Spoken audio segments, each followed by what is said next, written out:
Hello students, welcome back to the next video of Vedanta commerce. मैं Amit sir आप सभी का स्वागत करता हूं। आज का वीडियो में हम लोग बात करेंगे 11th क्लास के बिजनेस स्टडी के बारे में। यानी कि ये वीडियो उनके लिए है जो 11th क्लास में है और जो बिजनेस स्टडी का पढ़ाई करना चाह रहे हैं। तो बेसिकली आज के इस क्लास में हम लोग बात करेंगे कॉमर्स के बारे में। ये फर्स्ट चैप्टर से रिलेटेड है। अभी तक हम लोग डिस्कस किए बिजनेस के बारे में। बिजनेस का दो क्लासिफिकेशन होता है, that is in industry and commerce. तो इंडस्ट्री का के बारे में कंप्लीटली हम लोग डिस्कस कर चुके हैं और आज हम लोग डिस्कस करेंगे कॉमर्स के बारे में। तो बेसिकली कॉमर्स की अगर हम बात करें तो कॉमर्स में हर वो एक्टिविटी, देखिए आप कॉमर्स स्ट्रीम चूज किए हैं वो अलग है, मगर यहाँ पर जो हम लोग पढ़ रहे हैं कॉमर्स वो अलग है। कॉमर्स कहने का मतलब हर वो एक्टिविटी बिजनेस एक्टिविटी जो बिजनेस को स्मूथली चलाने में हेल्प करता है, उसको हम लोग कॉमर्स के दायरे में लाते हैं। यानी कि अगर जैसे मान लीजिए आप मैन्युफैक्चरर हैं, तो आप मैन्युफैक्चरिंग कर रहे हो और सिर्फ मैन्युफैक्चरिंग कर रहे हो तो इससे आपका बात नहीं बनेगा। आपका मकसद तब फुलफिल होगा, manufacturing is a part of your business, पर सिर्फ मैन्युफैक्चरिंग कर दिया और आपका बिजनेस कंप्लीट हो गया, ऐसा नहीं हो सकता। आपको अपने कस्टमर तक वो गुड्स पहुंचाना है, फिर उसके बाद आपको अपने गुड्स के बारे में अपने कस्टमर को बताना है। आपको अपना बिजनेस स्मूथली कंडक्ट करने के लिए आपको बैंक का सर्विसेज का जरूरत पड़ता है, आपको इंश्योरेंस का सर्विसेज का जरूरत पड़ता है। तो ऐसे बहुत सारे सर्विसेज हैं, ऐसे बहुत सारे बैकबोन है बिजनेस के लिए, बैकबोन सर्विसेज हैं जो कि बिजनेस को स्मूथली कंडक्ट करने में हेल्प करता है। जैसे आज मैं ऑनलाइन क्लासेस ले रहा हूँ, तो ऑनलाइन क्लासेस इसलिए ले पा रहे क्योंकि हमको हाई स्पीड इंटरनेट का सर्विस मिल रहा है। तो अगर हाई स्पीड इंटरनेट का सर्विस नहीं मिलता तो हम ये ऑनलाइन क्लासेस नहीं ले पाते, है ना। तो बेसिकली हर बिजनेस को सक्सेसफुल बनाने के लिए बहुत सारे एक्सटर्नल फोर्सेस का रिक्वायरमेंट होता है, जो कहीं ना कहीं अलग अलग तरीके से उनको उस बिजनेस को स्मूथली कंडक्ट करने में हेल्प करते हैं। और इसी चीज को हम लोग बोलते हैं कॉमर्स। तो सिंपली कहने का मतलब कॉमर्स क्या है? हर वो एक्टिविटी जो बिजनेस को स्मूथली कंडक्ट करने में हेल्प करता है, उसको हम लोग कॉमर्स बोलते हैं। और ये जो स्मूथली कंडक्ट करने की बात करें तो बेसिकली कॉमर्स क्या कर रहा है यहाँ पे? कॉमर्स बिजनेस के प्रॉब्लम को सॉल्व कर रहा है। यानी कि एक बिजनेसमैन को जो भी प्रॉब्लम हो रहा है, उस प्रॉब्लम को सॉर्ट आउट करने का काम कौन करता है? कॉमर्स करता है। कॉमर्स ये मेक श्योर करता है कि किसी भी बिजनेसमैन को किसी भी बिजनेस एक्टिविटी में प्रॉब्लम नहीं होना चाहिए, उनके नीड को फुलफिल कर दिया जाएगा। जैसे मान लीजिए हम कोई गुड्स डेवलप किए, कोई इनोवेट किए, कोई नया प्रोडक्ट, बिजनेसमैन है, एंटरप्रेन्योर है, तो कोई ना कोई गुड्स तो बनाएंगे। हम न्यू टेक्नोलॉजी का कोई गुड्स डेवलप किए, तो सिर्फ मैन्युफैक्चरिंग करने से, डेवलप करने से, इन्वेंशन करने से नहीं होता। जब तक कस्टमर के नॉलेज में नहीं आएगा वो मेरा प्रोडक्ट नहीं बिकेगा, और जब प्रोडक्ट ही नहीं बिकेगा तो फिर क्या फायदा। तो फिर इस वजह से एडवर्टीजमेंट करना पड़ता है।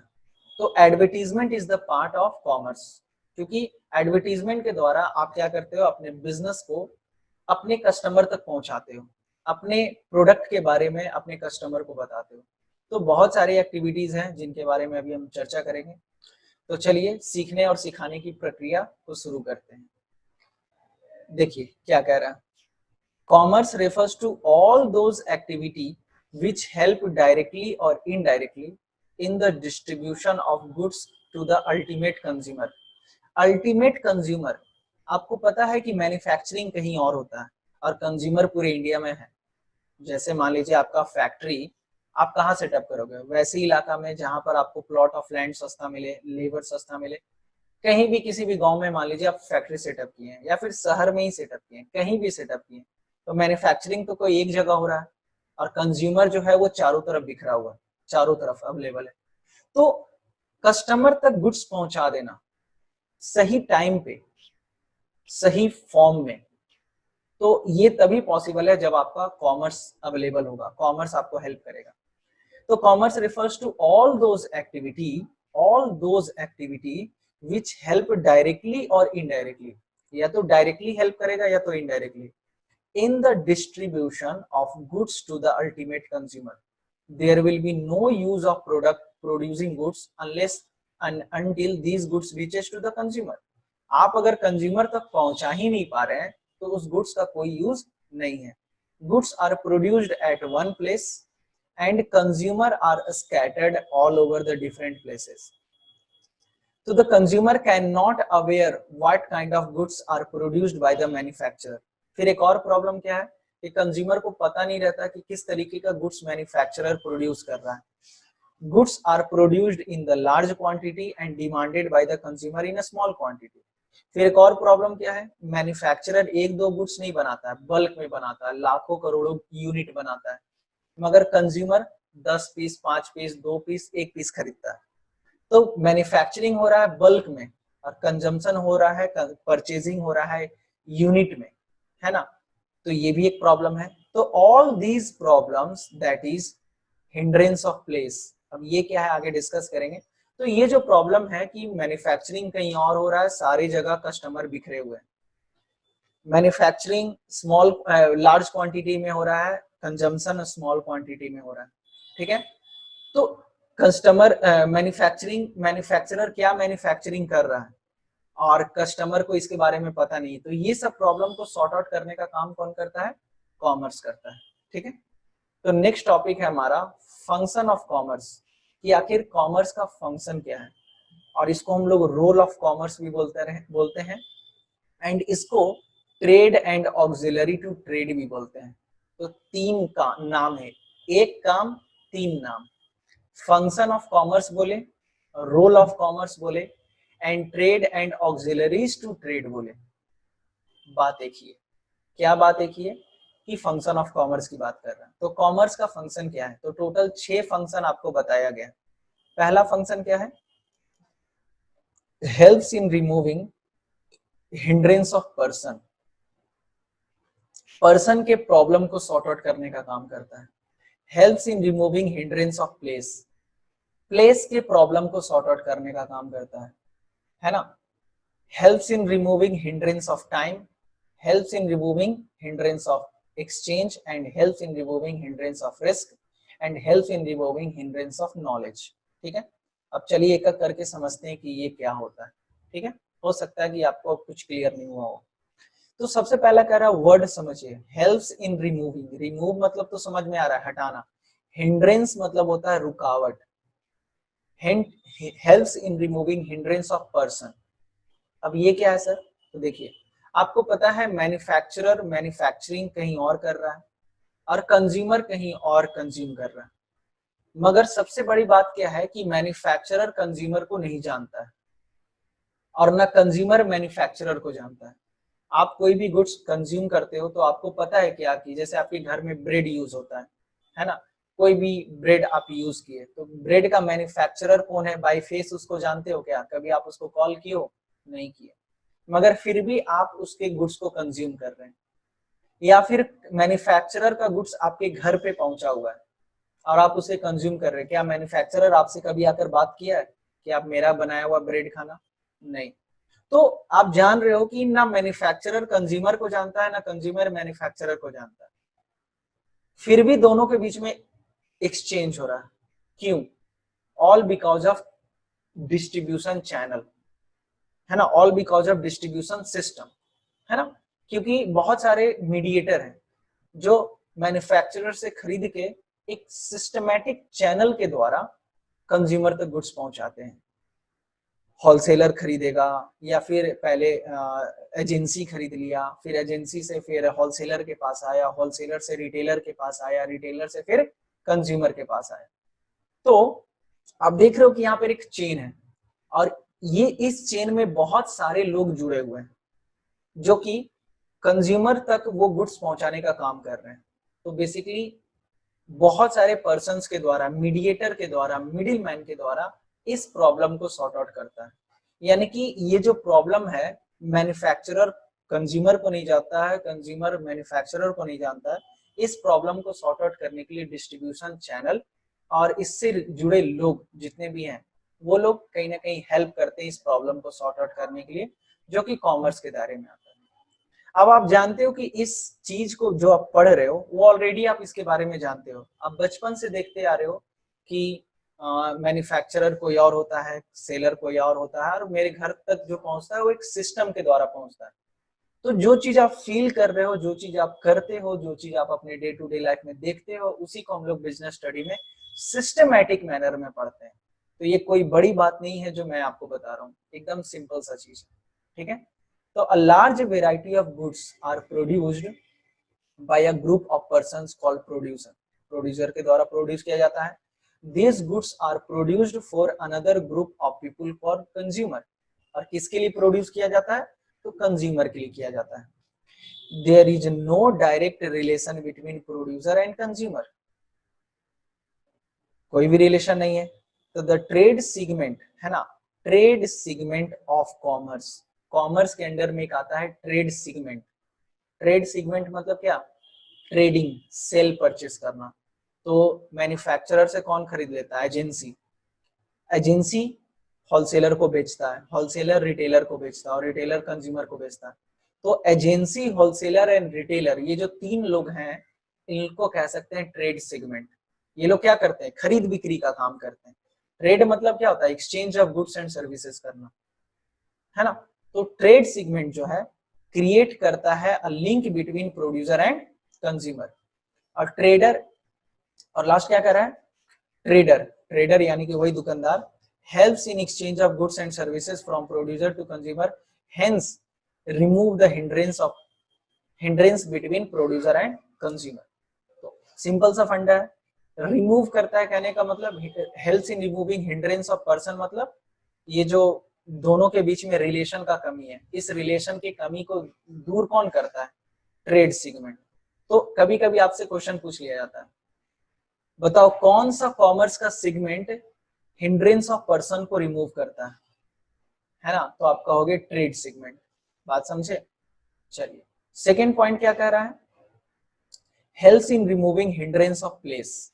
प्लेस का कहने का मतलब, प्लेस कहने का मतलब आपको पता है मैन्युफैक्चरर कहीं और है, कंज्यूमर कहीं और है। मैन्युफैक्चरर कहीं और है, कंज्यूमर कहीं और है, मतलब दोनों के बीच में डिस्टेंस बहुत ज्यादा है। मैन्युफैक्चरिंग हो रहा है मुंबई में, कंज्यूमर कहाँ है? तो कंज्यूमर है आपका गया में। तो भाई ये दोनों के बीच में जो गैप है, ये जो दूरियां हैं, इस दूरियों को कम करने का काम कौन करता है? ट्रांसपोर्ट सेगमेंट, ठीक है। ट्रांसपोर्टेशन के कारण ही ना मैन्युफैक्चरिंग कहीं भी हो आपके यहाँ गुड्स पहुंच जाता है। इवन फॉरेन कंट्री में भी हो रहा है मैन्युफैक्चरिंग, आपके घर पे वो गुड्स पहुंच जाएगा। क्यों पहुंच जाएगा? क्योंकि ट्रांसपोर्टेशन है। तो second, helps in removing hindrance of place. Hindrance of place कहने का मतलब मैन्युफैक्चरर कहीं और है, मैन्युफैक्चरर कहीं और है और कंज्यूमर कहीं और है, और दोनों के बीच में जो डिस्टेंस का गैप है वो कौन पूरा करता है? Transport segment. बात क्लियर है? तो एक बार चलो इसको भी रीड आउट कर देते हैं। Goods are produced at one place whereas consumer are scattered in different corner of the country। Corner of the country क्या? कॉर्नर ऑफ द वर्ल्ड कह सकते हो आप, है ना। ग्लोबलाइजेशन का समय है। तो there is a place gap between producer and the consumer, and the transport segment of the commerce helps in removing place gap। तो ये जो प्लेस का गैप है, मैन्युफैक्चरिंग मुंबई में हो रहा और गया में कंजम्पशन हो रहा, तो कहीं ना कहीं ये जो प्लेस का गैप है, इसको दूर करने का काम कौन करता है? कॉमर्स का trade segment, sorry transport segment. ट्रांसमूव remove moves goods from one place of production to the market which are easily access by the customer, है ना। कस्टमर तक गुड्स पहुंचाने के लिए मार्केट में गुड्स आता है, और गुड्स मार्केट में कैसे पहुंचता है? तो डिफरेंट ट्रांसपोर्टर के द्वारा। दस transport is essential for buying and selling of goods, it is an important function of commerce. तो आई होप कि आपको ये दोनों पॉइंट बहुत अच्छे से क्लियर होगा।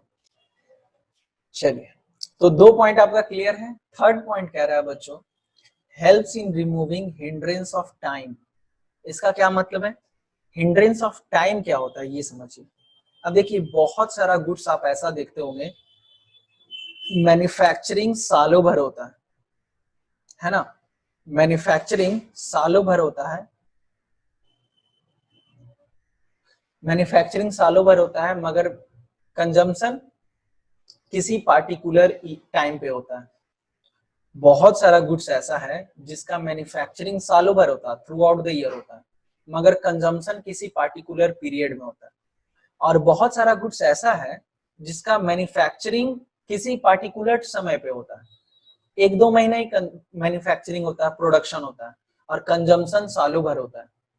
जैसे मान लीजिए चावल, चावल का खेती किसी पार्टिकुलर सीजन में ही होता है। एग्जैक्टली हमको नहीं पता है कि कब खेती होता है इसका, अभी ही तो होता है, बरसात में ही होता है, ठीक है, इसी टाइम अभी इस समय चावल का खेती हो रहा होगा, ठीक है। तो प्रोडक्शन अभी हो रहा मगर कंजम्पशन सालों भर होता है, ठीक है।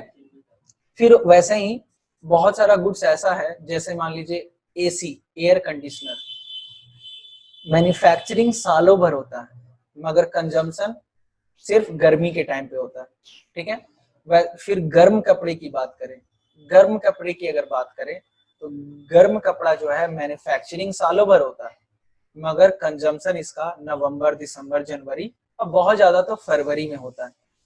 तो ये सब गुड्स में ना टाइम का प्रॉब्लम है। अब बताओ, हम गर्म कपड़े का मैन्युफैक्चरिंग किए अप्रैल में, कस्टमर कब खरीदेगा तो नवंबर में। तो ये जो टाइम गैप है ये भी तो एक प्रॉब्लम है मेरे लिए कि भाई हम तो मैन्युफैक्चरिंग कर ली, अब क्या करें। तो इस प्रॉब्लम को सॉर्ट आउट करने के लिए, या फिर मान लीजिए चावल का खेती हो गया, धान कटा गया अक्टूबर में, सितंबर अक्टूबर में धान कटा गया, अक्टूबर में जब धान कटाया या फिर नवंबर में धान कटाया तो चावल का स्टॉक तो बढ़ गया मगर कंजम्पशन तो पूरे साल होगा। तो फिर इतना सारा चावल एक बार में कंज्यूमर तो खरीदता नहीं है, ऐसा तो नहीं कि कंज्यूमर पूरा एक बार में खरीद लिया सालों भर का, उसको जब जरूरत पड़ता है तब खरीदता है। तो ये जो टाइम गैप का प्रॉब्लम है इसको सॉर्ट आउट करता है वेयर हाउस। कौन सॉर्ट आउट करता है? Ware house. वेयर हाउस क्या होता है? तो वेयर हाउस होता है वैसा जगह जहां पर गुड्स को सेफ्टी के साथ रखा जाता है, वैसा जगह, जैसे गोडाउन कहते हो ना, गोडाउन को ही हम लोग यहाँ पे वेयर हाउस कहते हैं। वेयर हाउस में क्या होता है? वेयर हाउस में चीजों को सेफ्टी के साथ रखा जाता है। तो वैसा गुड्स जो सालों भर प्रोडक्शन होता है और कंजम्पशन किसी पार्टिकुलर पीरियड में होता है, तो जो मैन्युफैक्चरिंग हो रहा है तो उसको कहाँ स्टोर करके रखें? तो उसको कहाँ रखा जाता है? वेयर हाउस में। वेयर हाउस में सेफ्टी के साथ रख दिया जाता है और जब जरूरत पड़ता है कस्टमर को रिलीज कर दिया जाता है। तो ये जो प्रॉब्लम है स्टोरेज का, इसको कौन सॉर्ट आउट किया? Warehouse. अच्छा, ये स्टोरेज का प्रॉब्लम क्यों अराइज हुआ? टाइम के कारण, टाइम गैप के कारण, है ना। तो देखिए क्या कह रहा है, some of the goods are produced in a particular season only but are demanded throughout the year, जैसे व्हीट, राइस हो गया। On the other hand some of the goods are produced throughout the year, सालों भर produce होता है but demanded in a particular season, so there is a time gap. यहाँ पे क्या गैप है? टाइम गैप है बिटवीन प्रोडक्शन एंड कंजम्पशन, और these goods need to be kept safe and fresh.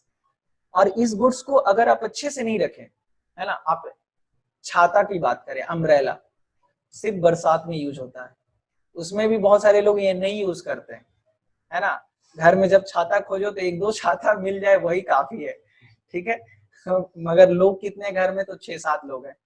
तो अम्ब्रेला का प्रोडक्शन सालों भर होता है मगर कंजम्पशन सिर्फ बरसात के टाइम पे होता है, और बहुत सारे लोग गर्मी में यूज करते हैं धूप से बचने के लिए, ठीक है। तो कहीं ना कहीं ये जो प्रॉब्लम है, मैन्युफैक्चरिंग सालों भर हो रहा है, कंजम्पशन किसी पार्टिकुलर पीरियड में हो रहा है, तो उस प्रॉब्लम को सॉर्ट आउट करने के लिए कौन आता है? और वेयर हाउसिंग। क्योंकि भाई गुड्स को सेफ्टी भी देना है। अब जैसे क्रैकर्स की बात करें, सालों भर यूज नहीं होता, सिर्फ दीपावली में या फिर शादी वगैरह तब यूज हो रहा है, मगर मैन्युफैक्चरिंग तो सालों भर होता है। तो इस टाइम के गैप के प्रॉब्लम को सॉर्ट आउट कौन करता है? Warehouse. तो these goods, the goods need to be kept safe and fresh during the time gap, and warehousing segment help the commerce in removing the problem of time gap। और where housing जो है ये आपका problem help solve करने का काम करता है। The goods can be kept safely in the warehouse till they are demanded in the market. Various type of warehouse are constructed according to the requirement. अब जैसे अलग अलग तरीके का वेयर हाउस रहता है, आलू को रखने के लिए कंडीशन अलग चाहिए, क्रैकर्स को रखने के लिए कंडीशन अलग चाहिए, केमिकल्स को रखने के लिए कंडीशन अलग चाहिए, और फोर व्हीलर को रखने के लिए कंडीशन अलग चाहिए। तो अलग अलग गुड्स का अलग अलग रिक्वायरमेंट होता है, तो उस रिक्वायरमेंट के हिसाब से वेयर हाउस बनाया जाता है, उसका चार्जेस लगता है, कंपनी को पेमेंट करना पड़ता है, और इस प्रॉब्लम को उस तरीके से सॉर्ट आउट कर दिया जाता है, और ताकि गुड्स खराब ना हो। जैसे perishable goods are kept in cold storage, नाम सुने होंगे। Inflammable goods are fire proof warehouse, flammable product है, क्रैकर्स है, तो है ना, तो केमिकल्स है जो आग ज्वलनशील पदार्थ है, तो इसको अलग तरीके का वेयर हाउस में रखा जाता है।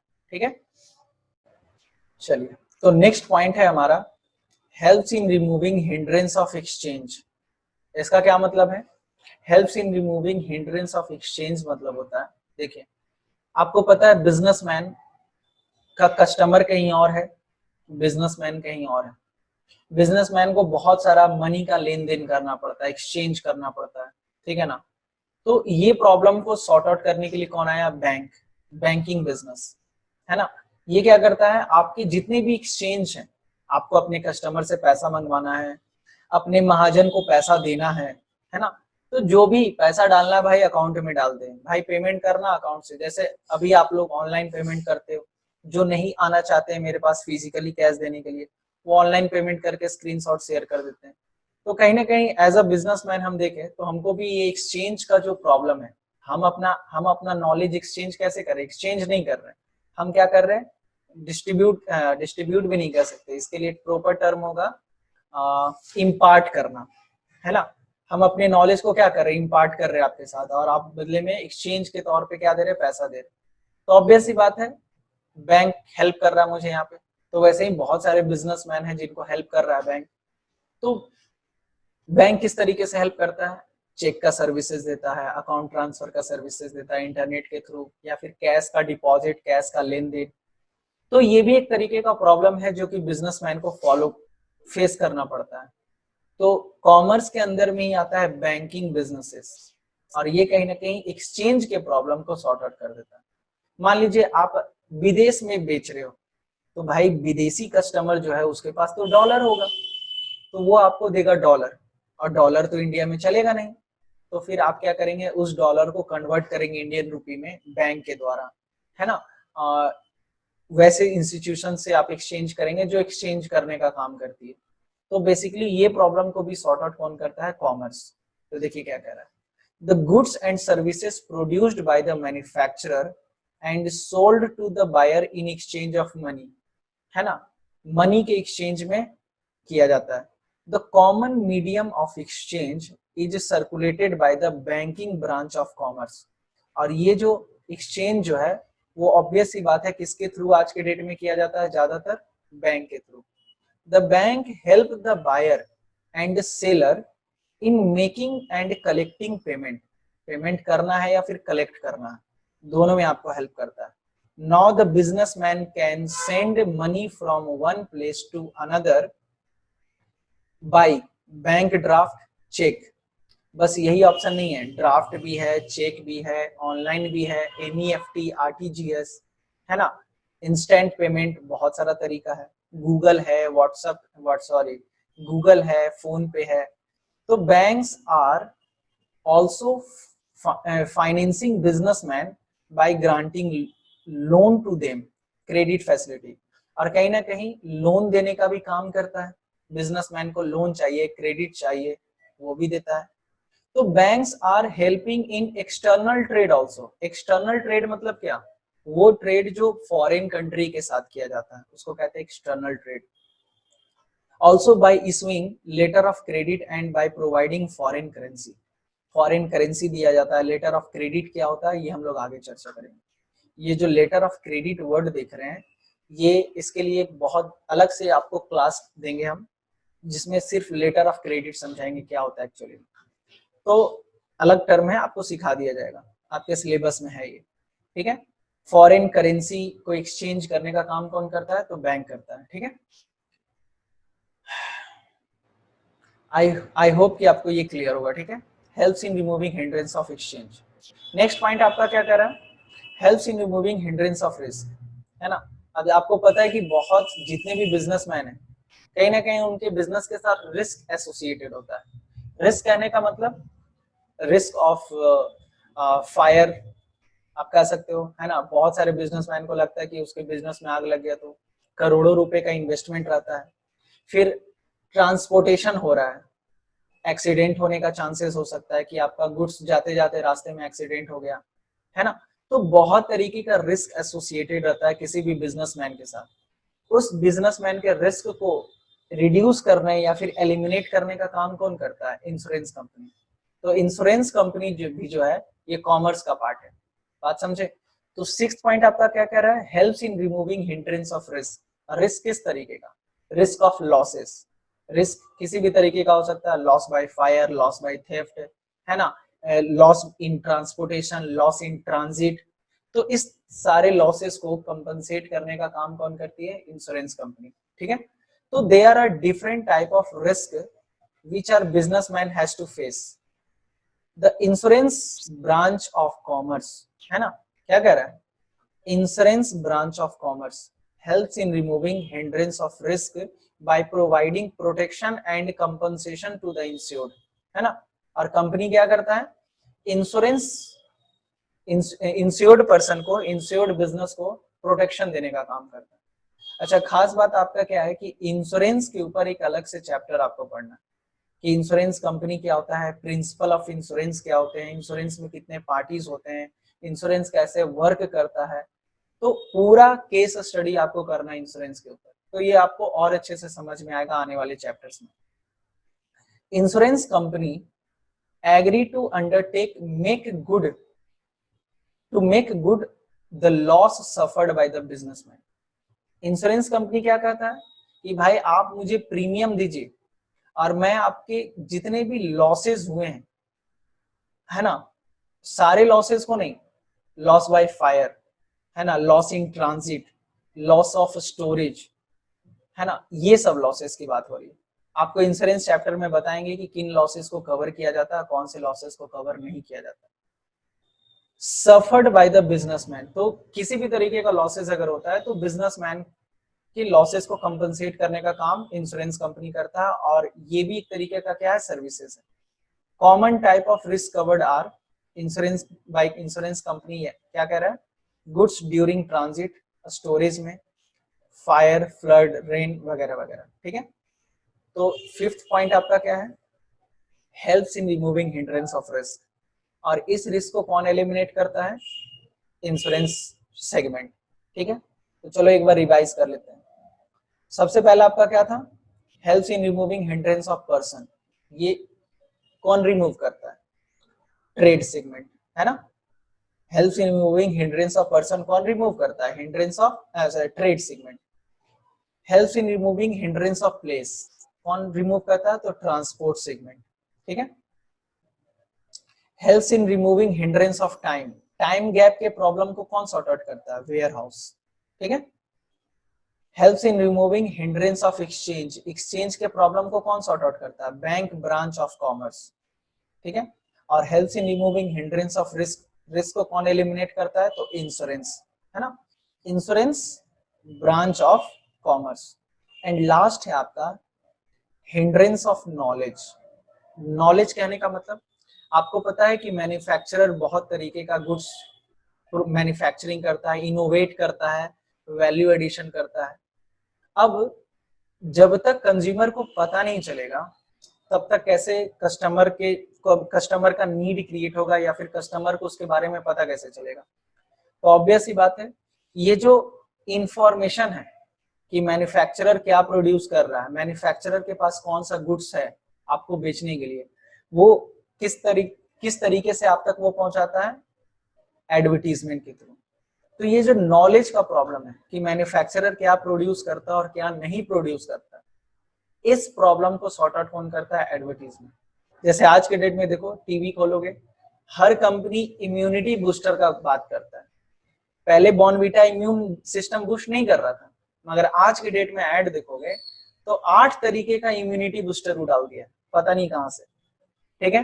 फिर उसके बाद आज के डेट में कपड़ा का भी एड देखोगे तो वायरस प्रोटेक्शन वाले कपड़ा का आपका एड हो रहा है। यानी कि कंपनी क्या कर रहा है, इनोवेशन कर रहा है अपने प्रोडक्ट में और आप तक वो जानकारी पहुंचा रहा है किसके माध्यम से, एडवर्टीजमेंट के माध्यम से। ठीक है, तो जैसा नीड होता है उसके अनुसार कंपनी गुड्स का इनोवेशन करती है और उसके बारे में आपको बताती है, all through the medium of advertisement. बात क्लियर है? तो यानी कि नॉलेज कहने का मतलब मैन्युफैक्चरर क्या प्रोड्यूस करता है और क्या नहीं प्रोड्यूस करता है, इस प्रॉब्लम को सॉर्ट आउट कौन करता है, एडवर्टीजमेंट। तो generally the consumer and the buyer are unaware about the new goods produced by the manufacturer. Manufacturer क्या बना रहा है जनरली नहीं पता रहता, and there is no direct communication between manufacturer and the ultimate consumer, और कोई रिलेशन भी नहीं होता है कि, तो the advertisement branch of commerce helps in removing the hindrance of knowledge. ठीक है, तो कहीं ना कहीं एडवर्टीजमेंट जो है वो आपको हेल्प करता है कि आप तक पहुंचाए वो बात कि मैन्युफैक्चरर किस टाइप का गुड्स मैन्युफैक्चरिंग कर रहा है और उसका क्या क्वालिटीज है ना। जैसे फेयर लवली का एचडी ग्लो है ना, पहले तो वो बस फेयरनेस देता था, आज के डेट में एचडी ग्लो देने लगा है। ठीक है, तो है ना, knowledge of spreading the awareness about the new product and their utility. For example everyone knows that i9 एक सॉफ्टवेयर है, प्रोसेसर है, जैसे i3 i5 i7 i9 is the latest microprocessor of the computer because of advertisement। और इसके बारे में आपको जानकारी कैसे पता चला, तो एडवर्टीजमेंट के द्वारा। तो आई होप कि आपको ये क्लियर होगा बहुत अच्छे से। 6 आपका पार्ट्स था, 6 हमने कवर किया। फंक्शन ऑफ कॉमर्स इसको बोलते हैं, ऑक्सिलरी टू ट्रेड भी बोलते हैं और रोल ऑफ कॉमर्स भी बोलते हैं। तो आज की क्लास में बस इतना ही, मिलते हैं नेक्स्ट वीडियो में और वहां हम लोग चर्चा करेंगे further. Till then thank you so much.